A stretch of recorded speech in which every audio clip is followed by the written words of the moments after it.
Hoy vamos a tratar, siguiendo el capítulo 18 de Juan, uno de los momentos cumbres en la historia de Israel. Difícilmente podríamos encontrar momento más decisivo, extraordinario para el pueblo de Israel. ¿Por qué? Porque se va a encontrar en la tesitura de tener que elegir entre su Mesías, entre el Dios que viene a visitarlo, como dice Ezequiel 34, y un hombre impío como Barrabás. Y uno diría, bueno, lo razonable, lo lógico, era que eligieran a su rey. Pero su corazón perverso y la ceguera que el mismo diablo ponía en sus corazones hicieron que tomaran la decisión equivocada. Eligieron a Barrabás. Ahora vamos a ver más sobre esto. Y hubo consecuencias. Y esto es importante, y en esto me dirijo a todos aquellos que aún no han recibido a Cristo, que también están en el dilema de elegir entre Cristo o Barrabás, entre la vida y la bendición o la muerte y la maldición. Hay que elegir y no hay que dilatar el tiempo, hay que decidir ahora qué vas a elegir, Cristo o Barrabás, la vida eterna o la condenación. Eso es lo que tiene que decidir la persona que está en estas circunstancias, que aún no ha recibido a Jesús. Tienes ese dilema. Bien, vamos a continuar entonces viendo el pasaje de Juan 18, 33 al 37. ¿Qué es lo que dice? Entonces Pilato volvió a entrar al pretorio y llamó a Jesús y le dijo: ¿eres tú el rey de los judíos? Jesús le respondió: ¿dices tú esto por ti mismo o te lo han dicho otros de mí? Pilato le respondió: ¿soy yo acaso judío? Tu nación y los principales sacerdotes te han entregado a mí, que yo soy la autoridad romana. ¿Qué has hecho? Respondió Jesús y dijo: mi reino no es de este mundo. Si mi reino fuera de este mundo, mis servidores pelearían para que yo no fuera entregado a los judíos, pero mi reino no es de aquí. Le dijo entonces Pilato: ¿luego eres tú rey? Respondió Jesús: tú dices que yo soy rey. Yo para esto he nacido. Contundente, ¿no? Y para esto he venido al mundo, para dar testimonio a la verdad. Todo aquel que es de la verdad oye mi voz. Le dijo Pilato: ¿qué es la verdad? Muchos cuando leen esa parte final del pasaje se hacen la pregunta: ¿qué quería decir Jesús entonces con la verdad? Porque Pilato, que no conocía el trasfondo teológico de los judíos, evidentemente estaba desconcertado diciendo: ¿de qué está hablando este hombre? ¿Qué es la verdad? ¿No? Y bueno saber esa respuesta, ¿no? ¿A qué se refería Jesús con la verdad? Y luego hablaremos también de esta parte que dice: mi reino no de este mundo, si mi reino fuera de este mundo, mis servidores pelearían por mí. Eso lo vamos a ver luego. Pero vamos a ver primero qué dice la Biblia sobre qué responder a la verdad según lo que está aquí planteando Pilato, que no se enteró. No, pero los judíos lo entendían, pero él obviamente era romano, no lo entendía. Aquí vemos en estos dos pasajes a qué se refiere con la verdad Jesús. Vamos a ver el primero. Recuerden esta parte cuando dice: todo aquel que es de la verdad oye mi voz. Aquel que es de la verdad oye mi voz. El que es de Dios, las palabras de Dios oye. Por esto no lo oís vosotros, porque no sois de Dios. ¿Qué quiere decir eso entonces? ¿Qué es la verdad? ¿De qué está hablando? De Dios. Y luego en el 14:6 todavía lo explica mejor. Dice Jesús: yo soy el camino, la verdad y la vida. Nadie viene al Padre si no es por mí. Él es la verdad. Cristo es la verdad. Dios es la verdad. Eso es lo que no entendía a Pilato. Pero bueno, ya que ahora lo tenemos bien claro, ¿no? A eso se refiere. Ahora, ¿qué quiso decir aquí, no? ¿Qué es lo que pasaba? Porque evidentemente los judíos presentan a Jesús como un reo por el hecho de haber blasfemado, según ellos, porque dijo que él era Dios. Pero también habían sospechas y ciertas insinuaciones de parte de los judíos de que Jesús era un insurrecto contra Roma, ¿no? Y de que evidentemente él si era un rey político, significaba que iba a gobernar políticamente Israel, y eso significaba la rebelión contra Roma, la escisión del reino de Judea contra Roma. Y dijo no, le dijo a Pilato. No se está refiriendo a cuando sus discípulos huyen y lo dejan solo, ¿no? Ellos no pelearon por Jesús. Pero lo que quería decir aquí Jesús no era eso, sino que su reino no era un reino político humano.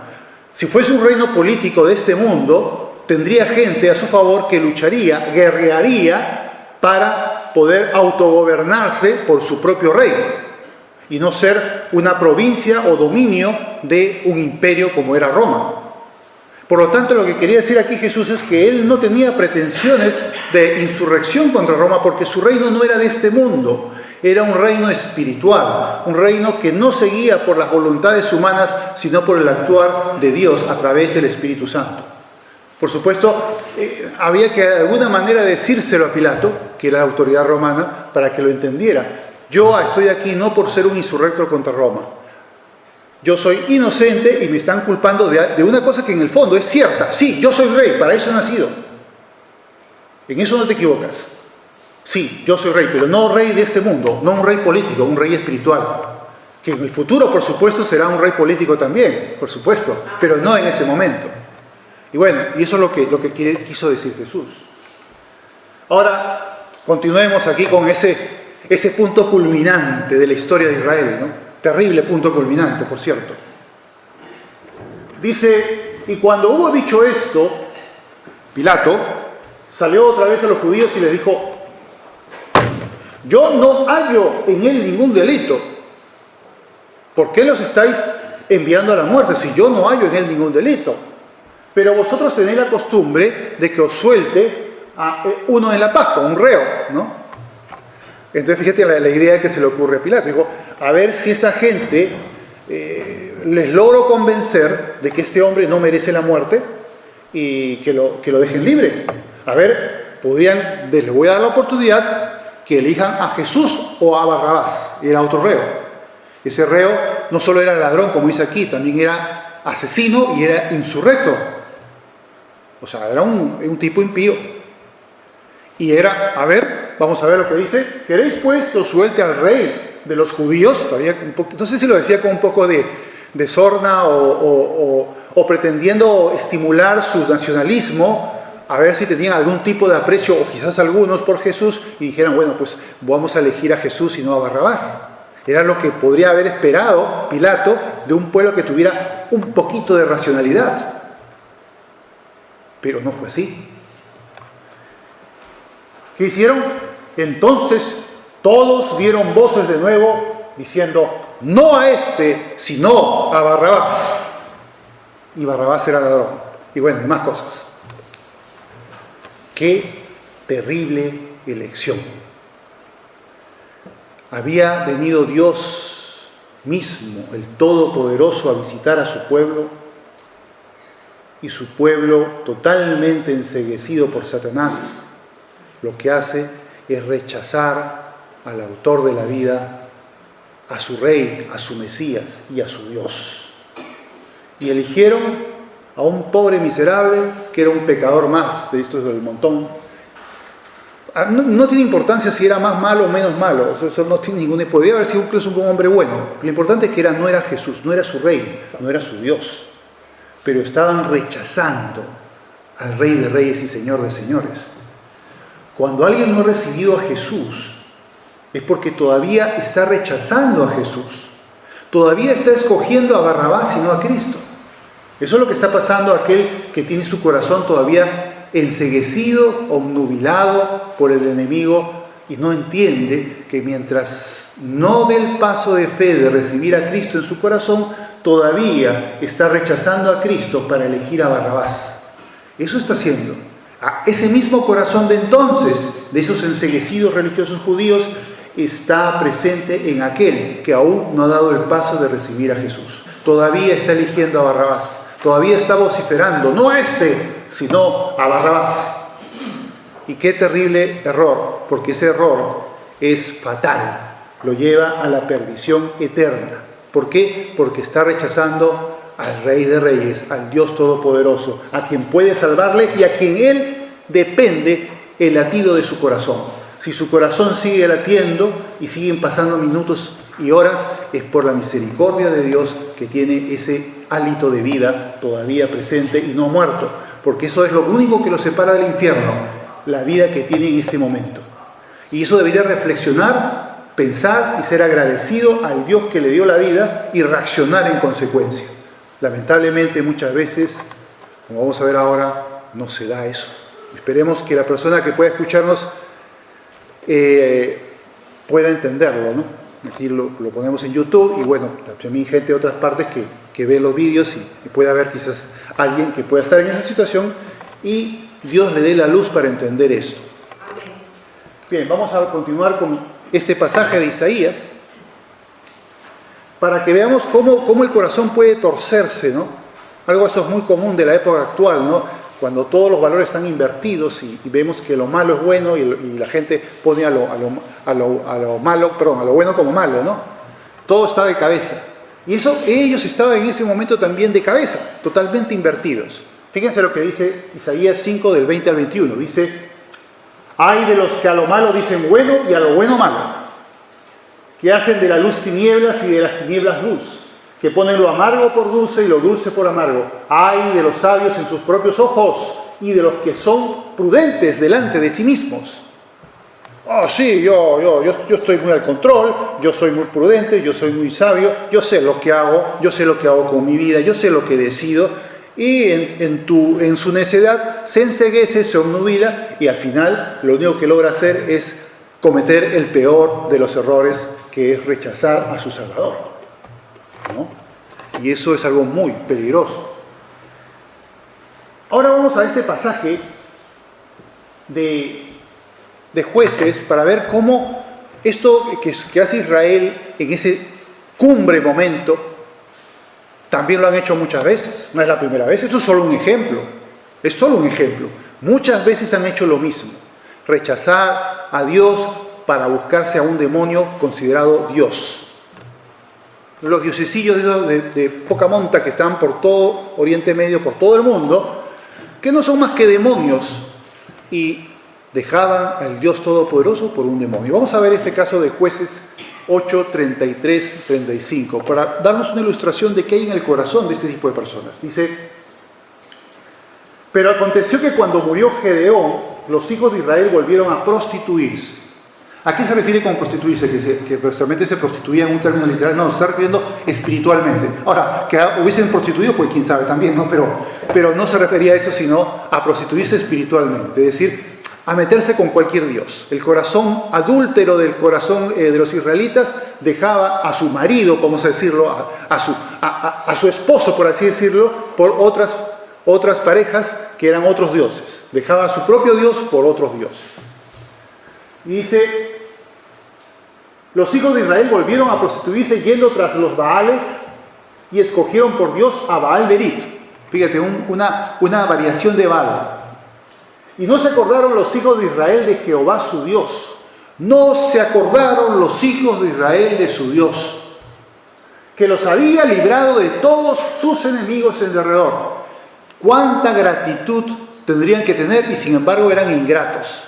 Dios les había librado, Dios les daba vida, les dio una tierra, les dio libertad, les dio provisión y sin embargo ingratamente ellos rechazan eso que hizo Dios por ellos y rechazan a su propio Dios, al benefactor de sus vidas, y se van tras dioses falsos, tras demonios. Dice, ni se mostraron agradecidos con la casa de Jerobal, que fue un benefactor, el cual es Gedeón, que fue juez de Israel, conforme a todo el bien que Él había hecho a Israel. ¿Se acuerdan del mensaje del domingo pasado? Los que abofetean a Jesús, cuando hablaba de que metafóricamente alguien abofetea a Jesús cuando hace dos cosas.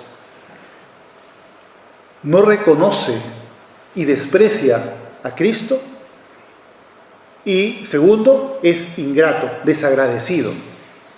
Porque esos ateos que se ufanan a hablar contra Dios, contra Cristo, están vivos por su misericordia.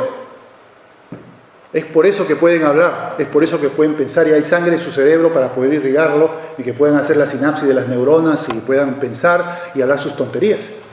¿Por qué? Por la misericordia de Dios es que pueden ellos hacer eso. Y sin embargo no agradecen en absoluto, niegan a Dios, al autor de sus propias vidas, y lo atacan y se constituyen en enemigos de Él, con toda la despachatez del mundo.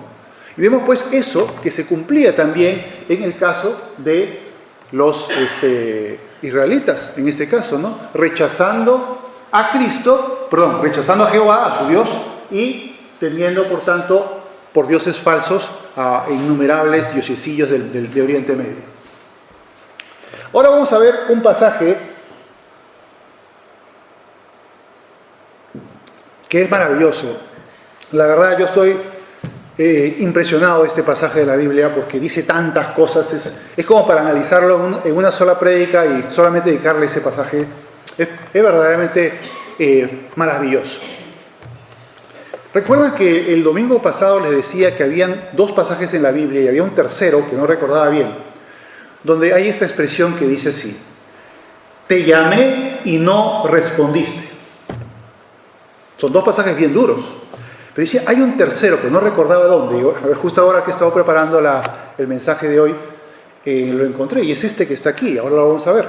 Pero dice muchísimas cosas. Está en Proverbios, el capítulo 1 de Proverbios. Lo he puesto en 3 pantallas porque si lo pongo en una sola va a ver la letra muy chiquita y va a ser incómodo. Vamos a ver esta primera parte. Luego viene la segunda, que es muy interesante, y también la tercera, que también es interesante, pero la segunda va a ser fundamental.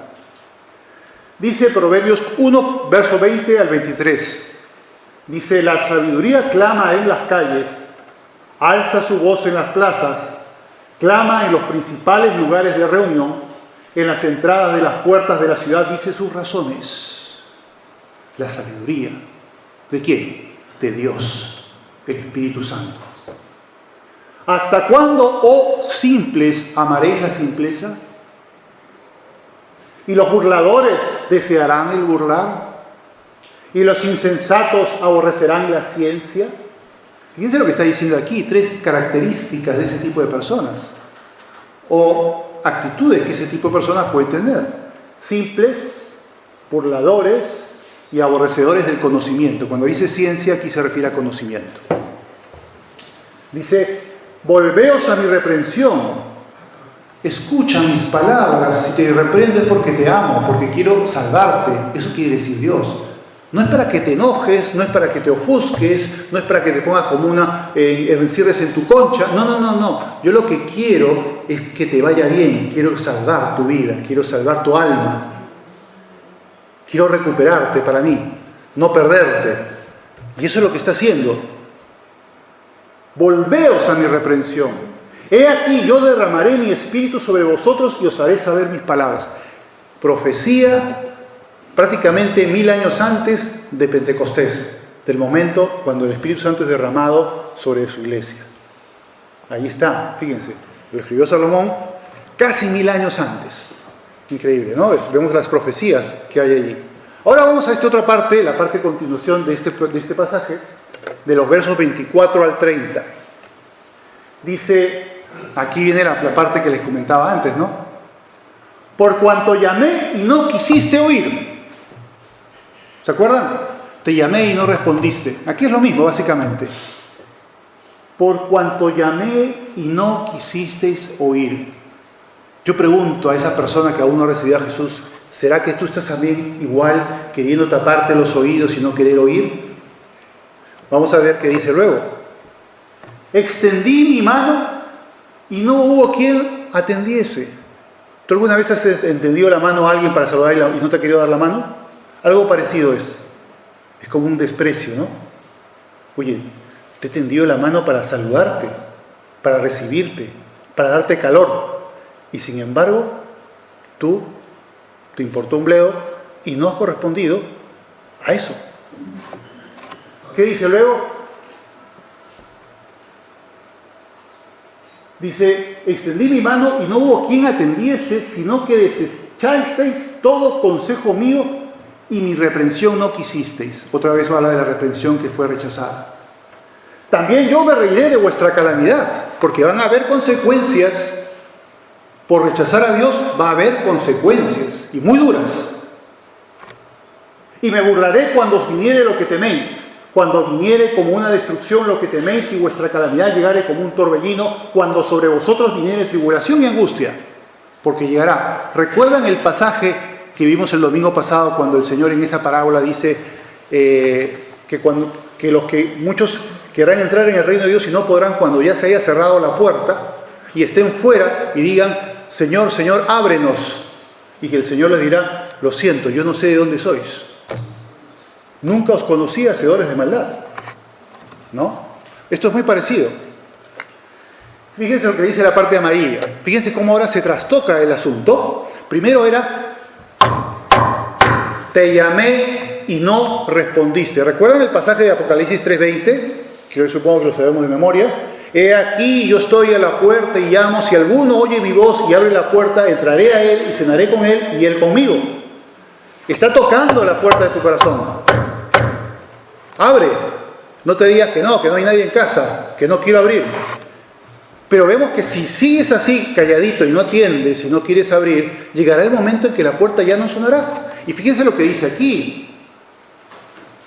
Entonces me llamarán y no responderé. Fíjense lo que pasa. Primero decía, te llamé y no respondiste, pero llegará el momento en que ya tú me vas a querer llamar a mí, porque estás desesperado y ya no va a poder haber oportunidad de que puedas arrepentirte porque ya se pasó el tiempo. O digamos, partiste de este mundo y se acabó tus posibilidades, se acabó tu esperanza, porque simplemente creías que el tiempo era tuyo, tuviste una parsimonia y dijiste, bueno, no me interesa, me lo tomo con calma. Ya en algún momento quizás me decidiré por Cristo. Por el momento me lo tomo con calma y ahí quedo. Cuidado, que eso es muy peligroso. No sabes en qué momento, ni los creyentes tampoco, en qué momento podemos partir de ese mundo. No podemos ser negligentes ni necios. Y más aún, si no has recibido a Jesús, tómalo muy en cuenta. ¿Recuerdan lo que pasó con John Lennon, ¿no? Que decía, tengo tiempo de sobra, ¿no? Tiempo de sobra. Y vino un hombre 3 días después de la entrevista y lo mató. Y se le acabó el tiempo de sobra, ¿no? Eso no podemos jugar con fuego. Repito, entonces me llamarán y no responderé, me buscarán de mañana y no me hallarán, por cuanto aborrecieron la sabiduría y no escogieron el temor de Jehová ni quisieron mi consejo y menospreciaron toda represión mía. Se taparon los oídos, se taparon los ojos como los monos de Nico, se taparon la boca y no quisieron recibir la reprensión de Dios, no quisieron recibir la exhortación de Dios, la mano tendida de Dios, el llamado de Dios para poder responderlo y poder recibir en sus corazones a Cristo, como es ahora, o lo podemos hacer. Bueno, en ese entonces no era por recibir a Cristo, sino por obedecer a Jehová Dios. Pero ahora, en Cristo tenemos a Dios, y por lo tanto, el que no conoce a Cristo, el que no recibió a Cristo, tiene la mano extendida de Cristo, tocando su puerta de su corazón para que la abra y deje que Cristo entre en su corazón, que le pida que entre, porque llegará el momento que si no lo hace, y lo sigue ignorando, y se sigue haciendo el remolón, ya no habrá tiempo, y ya por mucho que llame, no habrá respuesta, porque el tiempo se acabó. Y por lo tanto, ahí ya su suerte está echada y la condenación está ganada, irreparablemente. Fíjense esta última parte del verso 31 al 33, dice, comerán del fruto de su camino, es decir, lo que ellos decidieron, tomarán sus consecuencias, y serán asqueados de sus propios consejos, de su falsa sabiduría propia. ¿Recuerdan ese Proverbios 3:5 dice, fíate de Jehová de todo tu corazón y no te apoyes en tu propia prudencia?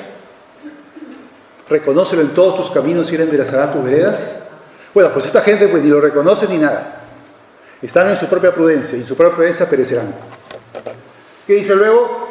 porque el desvarío de los ignorantes los matará y la prosperidad de los necios los echará a perder. Mas el que me oyere habitará confiadamente y vivirá tranquilo sin temor del mal. Qué diferencia, ¿no? El que me oyere vivirá tranquilo sin temor del mal. Será salvo por Cristo y tendrá la vida eterna. Y pase lo que pase en este mundo, porque en este mundo pasaremos cosas malas, tiene la salvación ganada y la vida eterna ya en sus manos por la misericordia de Dios a través de la fe en Jesucristo. Bien, vamos a ver este pasaje, esto que estoy viendo aquí. ¿Qué pasó con Israel? Vemos pues que ese fatuo día, probablemente del año 30, el pueblo de Israel rechaza a Cristo por Barrabás. ¿Tuvo consecuencias? Por supuesto que tuvo consecuencias. Hubo una cascada de hechos a partir de entonces en el pueblo de Israel. Vino como gobernador de Judea Cesio Floro, que era un hombre que odiaba a los judíos, y no se ahorró acciones en contra de ellos, ofrecer incienso al César en el propio templo, la abominación desoladora, y muchas cosas que ofendían a los judíos, que eso creó una revuelta, y al final el pueblo judío en el año 66 empezó la revuelta judía. Al principio con éxito pudieron vencer a las tropas romanas y pudieron no solamente recuperar temporalmente la libertad del pueblo judío de Judea, sino también de Samaria y Galilea. Hasta que, se armó ya con el general Vespasiano, que luego a la muerte de Nerón se convirtió en emperador, y su hijo Tito fue el que se encargó ya del trabajo, porque Vespasiano ya era emperador y estaba en Roma. Y Tito, su hijo, como general, fue el que se encargó de sitiar Jerusalén en el año 70. Fue algo terrible, una carnicería. Primeramente el sitio llevó a la hambruna total a este pueblo. Estaban los celotes, que eran los independentistas, vamos a llamar, de ese tiempo, y mataban a cualquiera que pensaban que era un traidor. O sea que ya dentro de Jerusalén ya estaba habiendo una carnicería. Entonces, entre los celotes que mataban gente, el hambre que consumía la gente y las enfermedades y la peste, comenzaban a arrojar cadáveres fuera de las murallas, porque no los podían tener dentro ya, y en las murallas de Jerusalén se comenzaban a acumular los cadáveres. Fueron muchos días, fue un sufrimiento espantoso y terrible. Al final Tito logró romper la tercera muralla, porque eran 3 murallas, la segunda y luego la primera. Entraron las tropas de Roma a Jerusalén, los judíos se fueron a parapetar en el templo, y los soldados fueron ahí también. Lograron, en su furia, dicen que Tito dijo, no destruyan el templo, no lo quemen, pero dicen que los soldados estaban tan enardecidos, porque los judíos pusieron una fiera oposición, que destruyeron y quemaron el templo. Y se cumplió la profecía de Jesús, que dijo, no quedará piedra sobre piedra. Fue arrasada Jerusalén. Y cuando Tito vuelve a Roma, ustedes saben que los generales romanos, cuando volvían a Roma y traían a los esclavos, había una celebración, un desfile, y el César le otorgaba el triunfo, los laureles del triunfo. ¿Y saben lo que hizo Tito? Dijo, yo no quiero recibir los laureles del triunfo. Y dijo estas palabras, dijo, no hay mérito alguno en vencer a un pueblo cuyo Dios lo ha abandonado. Fíjense que hasta el Tito, un general romano, se dio cuenta de lo que había pasado. Se dio cuenta de cómo Dios había abandonado a su pueblo Israel por lo que habían hecho en ese día fatídico de elegir a Barrabás y no elegir a Jesús. Es verdad que uno diría, sí, pero era parte de los propósitos de Dios, porque si no moría Jesús en la cruz no había salvación, es verdad. Pero eso no es óbice para decir que no hay responsabilidades morales por las decisiones que tomes. Aunque esas decisiones puedan ser moduladas por Dios para sus propósitos, eso no impide que la responsabilidad moral de aquel que toma este tipo de decisiones sea anulada. Sí la tiene, así como Faraón tuvo cuando se endureció su corazón, era para que Dios lo hizo también para que pueda producirse esos milagros y ese juicio a los dioses de Egipto, pero también Faraón tuvo su responsabilidad moral y al final muere también en el Mar Rojo. Estamos hablando del siglo XV a.C. Entonces vemos que la responsabilidad moral de Israel no iba a quedar en saco roto, iba a haber consecuencias. Y vimos que estas consecuencias, el mismo Tito se dio cuenta. Hay un filósofo sirio, Serapión, que decía: ¿qué lograron el pueblo de los judíos al matar a su justo rey? Perdieron su templo y fueron dispersados. Fíjense que eso lo dice un filósofo pagano de Siria del siglo II. O sea que esto se sabía, la gente lo vio, la gente lo supo. No es una cosa que lo sabemos porque la Biblia lo dice, la gente se dio cuenta. Y Tito también se dio cuenta. Pero esto no era algo que a Jesús le cayó de sorpresa, porque él ya sabía que iba a pasar y ya lo había predicho. En el capítulo 24 de Mateo, ahí están todas las predicciones sobre lo que iba a pasar. Y por eso dice a los creyentes: cuando veáis Jerusalén rodeada de ejércitos, huid a los montes. O sea, no estéis en Jerusalén, iros, porque lo que va a caer ahí va a ser terrible. Él previno a sus discípulos, a sus seguidores, que no cayeran en la trampa. Y muchos cristianos hicieron eso, efectivamente no murieron en Jerusalén. Pero él lo predice de esta manera. Dice, con los ojos llenos de lágrimas, cuando veía Jerusalén, decía: Jerusalén, Jerusalén, que matas a los profetas y apredeas a los que te son enviados. ¿Cuántas veces quise juntar a tus hijos como la gallina junta sus polluelos debajo de las alas y no quisiste? He aquí, vuestra casa os es dejada desierta. Me faltó la cita. Pues bien, así es, efectivamente. Eso pasó. Y fue terrible, fue terrible. Eso por tener una mala elección. Todo aquel que no ha recibido a Cristo tiene estos dilemas. ¿Qué estás esperando en primer lugar? ¿Qué vas a esperar? ¿Qué quieres esperar? ¿Por qué quieres dorar la píldora y esperar tiempo? A ver, en un momento me decidiré. Decídete de una vez. ¿Y a quién vas a elegir? ¿A Cristo o a Barrabás? ¿La vida eterna o la muerte eterna? ¿La salvación o la condenación? Esa es la disyuntiva de aquel que aún no ha recibido a Jesús. Hazlo pronto. Recibe a Cristo en tu corazón ahora. Y no juegues con fuego, porque nunca sabes en qué momento el tiempo se te acabó y ya no hay más oportunidad. La puerta está cerrada, ya no dará toque de puerta a Jesús y tú querrás entrar y ya no podrás. Oremos. Padre Santo, te damos las gracias por el consejo de tu palabra. Sabemos lo terrible que fue, Señor, esa terrible elección del pueblo de Israel de, en lugar de elegir a su Salvador, a su Mesías, a su Dios, eligió a un hombre impío como Barrabás. Te pedimos, oh Dios, por todos aquellos que en estos momentos aún no te han recibido, para que tú toques su corazón con tu Santo Espíritu de una manera poderosa, para que puedan entender de que no pueden ser más remolones, sino decidirse a recibir a Cristo ahora, porque están en la misma disyuntiva de esta gente. ¿Era Cristo o Barrabás? Te pedimos, oh Dios, que puedan ser lo suficientemente sensatos para recibir a Jesús en sus corazones. Y no jueguen con el tiempo, porque un momento pueden perderlo y ya no tener oportunidad alguna para poder ser salvos. Te pedimos, oh Dios, por nuestros familiares que se encuentran en estas circunstancias. Te pedimos, Señor, de que tú obres con poder en sus vidas para que ellos puedan verdaderamente recibir a Cristo pronto, Señor. Te oramos y te pedimos esto de una manera unánime, Señor, en estos momentos, para que el poder de tu Espíritu Santo descienda sobre ellos y ellos puedan, Señor, ser movidos sus corazones para recibir a Jesús en ellos. Te lo pedimos, oh Dios, en el precioso nombre de Cristo Jesús. Amén.